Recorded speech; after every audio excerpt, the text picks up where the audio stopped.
Hello, hello. നമസ്കാരം.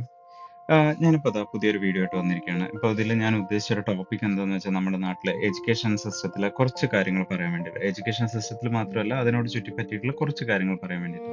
ഈ ഒരു ടോപ്പിക് നിന്റെ മനസ്സിലേക്ക് വരാനുള്ള റീസൺ എന്താന്ന് വെച്ചാൽ ഇപ്പോൾ റീസെൻ്റ്ലി ഒരു ആർട്ടിക്കിൾ വായിച്ചു. നമ്മുടെ നാട്ടിൽ പഠിക്കുന്ന കുട്ടികൾ ഒരു 18-ന് താഴെയുള്ള കുട്ടികളിൽ ആത്മഹത്യാ പ്രവണത കുറച്ച് കൂടുതലായിട്ട് വരുന്നുണ്ട് എന്നുള്ള ഒരു ടോപ്പിക് ഒരു ആർട്ടിക്കിൾ വായിച്ചു. അതിനെ ബേസ് ചെയ്തിട്ട്.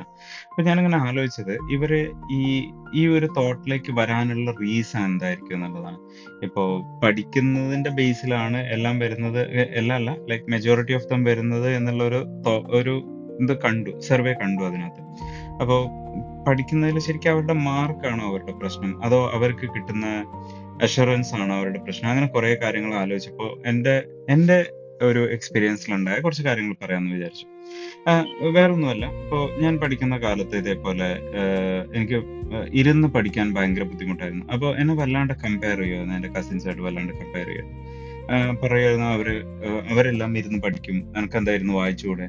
അപ്പം അവർക്ക് മേ ബി ഇരുന്ന് വായിക്കുമ്പോഴായിരിക്കും കൂടുതൽ ഫോക്കസ് കിട്ടുന്നത്, കൂടുതൽ അറിവ് കിട്ടുന്നത്. എനിക്ക് പക്ഷേ ചില കാര്യങ്ങൾ കണ്ട് മനസ്സിലാക്കുമ്പോൾ അല്ലെങ്കിൽ കേട്ടറിയുമ്പോൾ അപ്പോഴൊക്കെയാണ് എന്റെ എന്റെ മൈൻഡിൽ കാര്യങ്ങൾ രജിസ്റ്റർ ആവുന്നത്. അപ്പൊ ഇതിന് പകരം എന്നോട് പറഞ്ഞിരുന്നു, നീ അങ്ങനെ ചെയ്യുന്നില്ല, നീ മോശമാണ്, അങ്ങനെ ആ ഒരു രീതിയിലായിരുന്നു എന്നോട് പെരുമാറിയിരുന്നത്. പിന്നെ മാർക്ക് വരുമ്പോൾ ഏകദേശം ഞങ്ങൾ എല്ലാവരും ഒരേപോലെയായിരുന്നു. ആ സമയത്ത് ഈ കമ്പാരിസൺ കാരണം എനിക്ക് അവരോട് ആ സമയത്ത് ഭയങ്കര ദേഷ്യമായിരുന്നു. ഇപ്പൊ ദേഷ്യമൊന്നുമില്ല. ബട്ട് പഠിക്കുന്ന കാലത്ത് എനിക്ക് അവരോട് ദേഷ്യം വരാനുള്ള ഒരു സിറ്റുവേഷനും കൂടെ അവിടെ ഉണ്ടായി. അപ്പൊ ഞാൻ പറഞ്ഞു വന്നത്, ഇപ്പോ എന്താ പറയാ, ഞാൻ ഇതിലേക്ക് വരാൻ വേറൊരു റീസൺ കൂടി ഉണ്ട്. ഞാൻ നാട്ടിലെ എഡ്യൂക്കേഷൻ സിസ്റ്റം ഇവിടത്തെയും കൂടെ ഞാനിങ്ങനെ വെറുതെ ഒന്ന് അനലൈസ് ചെയ്ത് നോക്കി. ആ അനാലിസിസിൽ കണ്ടത്, ഇപ്പോൾ ഞങ്ങളുടെ എക്സ്റ്റെൻഡഡ് ഫാമിലിയിൽ ഒരു കുഞ്ഞു കുട്ടിയുണ്ട്. ഞങ്ങൾ മോളെ പോലെ കാണുന്ന ഒരു കുട്ടിയുണ്ട്. അവള് സ്കൂളിൽ പോകുന്ന ഒരു ദിവസം, ഞങ്ങൾ ഇവിടെ UK വന്ന് ഫസ്റ്റ് ടൈം കണ്ടതാണ്. അവള് സ്കൂളിൽ പോകുന്ന ഒരു ദിവസം ഞാനും എല്ലാവരും കൂടെ അവളുടെ അടുത്ത് കൂടെ പോയപ്പോൾ കണ്ടത് ജസ്റ്റ് ഒരു ഫോൾഡർ, ഒരു ചെറിയൊരു ബാഗ്. ആ ബാഗിനകത്ത് ടിഫിൻ, ഈ ഫോൾഡറിനകത്ത് കുറച്ച് പേപ്പേഴ്സ്, ഇത്രയേ ഉള്ളൂ ആൾക്ക് സ്കൂളിൽ പോകാൻ. ആ സമയത്ത് ഞാൻ LKG പഠിക്കുമ്പോൾ മുതൽ 10+2 കഴിയുന്നത് വരെ എന്റെ ബാഗിനകത്ത് ഒരു ചുമട് പുസ്തകങ്ങളും ഭക്ഷണവും അതും ഇതും എല്ലാം ആയിട്ട് ഇതിന്റെ വെയിറ്റ് കാരണം ഞാൻ മുന്നിലേക്ക് കുനിയിട്ടാണ് നടന്നിരുന്നത്. ഞാൻ മാത്രമല്ല, ഒരുവിധം എല്ലാ പിള്ളേരും ഇപ്പോഴും അങ്ങനെയൊക്കെ തന്നെയാണ് പോണത് എന്നാണ് എനിക്ക് തോന്നുന്നത്. ഇത് സ്കൂളത്തെ പുസ്തകങ്ങൾ കഴിഞ്ഞ് ട്യൂഷനിലുള്ള പുസ്തകങ്ങൾ വേറെ. ഇത്രയും ഇത്രയും പുസ്തകങ്ങളും സ്ട്രെസ്സും പിള്ളേർക്ക് കൊടുക്കേണ്ട കാര്യമുണ്ടോ? അതും ഈ ചെറിയ പ്രായത്തിന്റെ ഇടയിൽ. അവര് കളിച്ച് വളരേണ്ട സമയത്ത് അവരെ കളിക്കാൻ വിടാണ്ട് 24 മണിക്കൂറും പഠിക്ക് എന്ന് പറയുന്നതും ട്യൂഷന് പറഞ്ഞയക്കുന്നതും. ട്യൂഷൻ വേണ്ടെന്നല്ല, കുറച്ച് അവർക്ക് എന്തിലെങ്കിലും ബുദ്ധിമുട്ടുകൾ ഉണ്ടെങ്കിൽ പാരന്റ്സിന് ആ ഒരു ടൈം ഫോക്കസ് ചെയ്യാൻ പറ്റണില്ല എന്നുണ്ടെങ്കിൽ ഒരു അഡീഷണൽ സപ്പോർട്ട് തേടുന്നത് നല്ലതാണ്. പക്ഷെ എല്ലാ സബ്ജക്റ്റിനും ട്യൂഷൻ, എന്റെ കുട്ടി അപ്പുറത്തെ വീട്ടിലെ കുട്ടീനേക്കാളും കൂടുതൽ ബെറ്റർ ആയിരിക്കണം എന്നുള്ള കമ്പാരിസൺ, ഇതൊക്കെ ആവശ്യമായ ഒരു കാര്യമാണോ? ഈ കമ്പാരിസൺ എല്ലാം ചെയ്യുന്ന ആൾക്കാരിൽ എത്ര ആൾക്കാർക്ക് അവർ 10ാം ക്ലാസ് പഠിച്ചിരുന്നപ്പോൾ അവരുടെ ഫസ്റ്റ് ടൈമിലെയും സെക്കൻഡ് ടൈമിലത്തെ ഈവൻ 10ാം ക്ലാസ്സിൽ വരെ മാർക്കിന്റെ എക്സാക്ട് ഫിഗർ ഓർമ്മയുണ്ട്? അതും കൂടെ നമ്മൾ ആലോചിക്കേണ്ടതല്ലേ? ഇപ്പൊ എന്റെ കേസിൽ പറയുകയാണെന്നുണ്ടെങ്കിൽ ഈ 10ാം ക്ലാസ്സിലെ മാർക്കാണ് എല്ലാം എന്ന് പറഞ്ഞ് എനിക്ക് തന്നിരുന്ന സ്ട്രെസ് എന്റെ മനസ്സിൽ ഇന്നും ഉണ്ട്. പക്ഷെ എന്റെ 10ാം ക്ലാസ്സിലെ മാർക്ക് ഇപ്പോഴും സർട്ടിഫിക്കറ്റ് എടുത്ത് നോക്കാണ്ട് എനിക്ക് പറയാൻ പറ്റില്ല.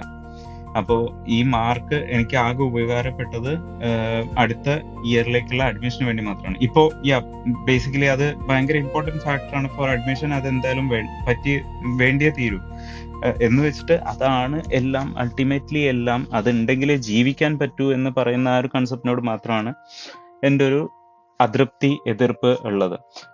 ഞാൻ പറഞ്ഞല്ലോ, എഡ്യൂക്കേഷൻ ഒരിക്കലും മോശം കാര്യമല്ല. നമ്മൾക്ക് ഒരു സൊസൈറ്റിയിൽ ജീവിക്കാൻ വേണ്ടിയിട്ടുള്ള സോഷ്യൽ സ്കിൽസ്, കമ്മ്യൂണിക്കേഷൻ സ്കിൽസ്, പിന്നെ physics, maths, science, history, geography, ഇതെല്ലാം നമ്മൾ അറിഞ്ഞിരിക്കണം. എന്നാലേ നമ്മളോട് ആരെങ്കിലും ഒരാൾ എന്തെങ്കിലും കാര്യങ്ങൾ വന്ന് ചോദിക്കുമ്പോൾ നമുക്ക് അതിനെപ്പറ്റി പറയാൻ അറിവുണ്ടെങ്കിൽ വളരെ നല്ലത്. ഇനി അറിവില്ലെങ്കിൽ, എല്ലാ കാര്യങ്ങളും എല്ലാവർക്കും പഠിക്കാൻ പറ്റില്ല.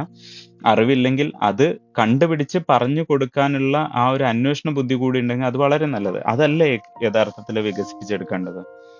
ഇപ്പോ ഇവിടുത്തെ ഒരു സെറ്റപ്പ് പറയുകയാണെന്നുണ്ടെങ്കിൽ, ഒരു കുട്ടീനെ പഠിപ്പിക്കുമ്പോൾ ആ കുട്ടിക്ക് നിങ്ങൾ ഇത് പഠിച്ചാൽ മതി എന്ന് പറയുന്നതിലും കൂടുതൽ അവർ ഫോക്കസ് ചെയ്യുന്നത് നിങ്ങൾക്ക് എന്ത് പഠിക്കാനാണ് ആഗ്രഹം, ഞങ്ങൾ അതിൽ ഹെൽപ്പ് ചെയ്യാം. ഇപ്പോൾ ഞങ്ങൾ ആ പറഞ്ഞ കുട്ടിയുടെ കേസിനെ പറയുകയാണെന്നുണ്ടെങ്കിൽ അവൾക്ക് വരയ്ക്കാൻ ഒരുപാട് ഇഷ്ടമാണ്. അപ്പോൾ അവളെ കൊണ്ട് കൂടുതൽ വരപ്പിക്കാനും പിന്നെ പുസ്തകം വായിക്കുന്ന കുട്ടികൾക്ക് കൂടുതൽ പുസ്തകങ്ങൾ സപ്ലൈ ചെയ്ത് അവരെ കൊണ്ട് കൂടുതൽ കൂടുതൽ വായിപ്പിക്കാനും ഒക്കെയാണ് ഇവിടുത്തെ ടീച്ചേഴ്സ് നോക്കുന്നത്. എനിക്ക് ഓർമ്മയുണ്ട്, ഞാൻ അതേപോലെ പണ്ട് ഈ റീഡേഴ്സ് ഡൈജസ്റ്റ് ഒക്കെ ഞാൻ വായിക്കാൻ ഭയങ്കര ഇഷ്ടമുള്ള ആളായിരുന്നു. എനിക്ക് ഈ സൈഫൈ തിങ്സ് എല്ലാം ഭയങ്കര ഇഷ്ടമായിരുന്നു. അപ്പം ഞാനത് പഠിക്കുന്നതിൻ്റെ ഇടയിൽ അത് വായിക്കുമ്പോൾ പറയും, ഇതൊന്നും ഇപ്പോൾ വായിക്കേണ്ട കാര്യമില്ല, അതൊക്കെ വെക്കേഷന് വായിക്കാം, ഇപ്പോൾ ഈ പഠിക്കാനുള്ള പുസ്തകം വായിക്കാം. ഇതങ്ങനെ ഒരു ടൈം ഫ്രെയിം വെച്ച് വായിക്കേണ്ട കാര്യമാണോ? എനിക്കെന്നല്ല, ലൈക്ക് ഒരു കുട്ടിക്ക് വായിക്കാൻ തോന്നുമ്പോൾ വായിക്കേണ്ട കാര്യങ്ങളാണ് ഇതെല്ലാം.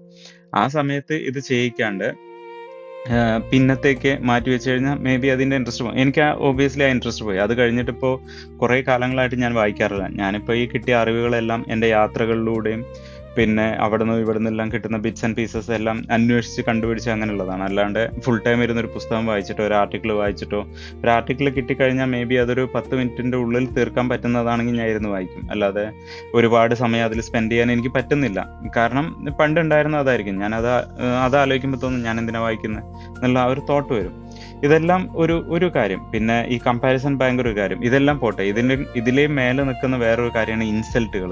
ഇപ്പോൾ എൻ്റെ ഒരു എക്സാമ്പിൾ പറയുകയാണെന്നുണ്ടെങ്കിൽ, ഞാൻ ജോലി കിട്ടിക്കഴിഞ്ഞപ്പോൾ എന്നെ +2 പഠിപ്പിച്ചൊരു ടീച്ചറുടെ അടുത്ത് ചെന്നിട്ട് ഞാൻ പറഞ്ഞു, ടീച്ചറെ എനിക്കിങ്ങനെ ജോലി കിട്ടി എന്ന് പറഞ്ഞു. അപ്പം ഒബ്വിയസ്ലി ഒരു ടീച്ചറുടെ അടുത്ത് നിന്ന് ഒരു സ്റ്റുഡൻറ് പ്രതീക്ഷിക്കുന്നത് കിട്ടിയോ നല്ലത് എന്നുള്ള രീതിയിലായിരിക്കും ഇതാക്കുന്നത്. പക്ഷെ ഞാൻ പ്രതീക്ഷിച്ചത്, എനിക്ക് കിട്ടിയത് നിനക്കോ ജോലി കിട്ടിയോ ആണോ, അങ്ങനെയാണ്. അത് എൻ്റെ കോൺഫിഡൻസ് ലെവലിനെ തന്നെ ഭയങ്കരമായിട്ട് തച്ചുടച്ച പോലെയായിരുന്നു.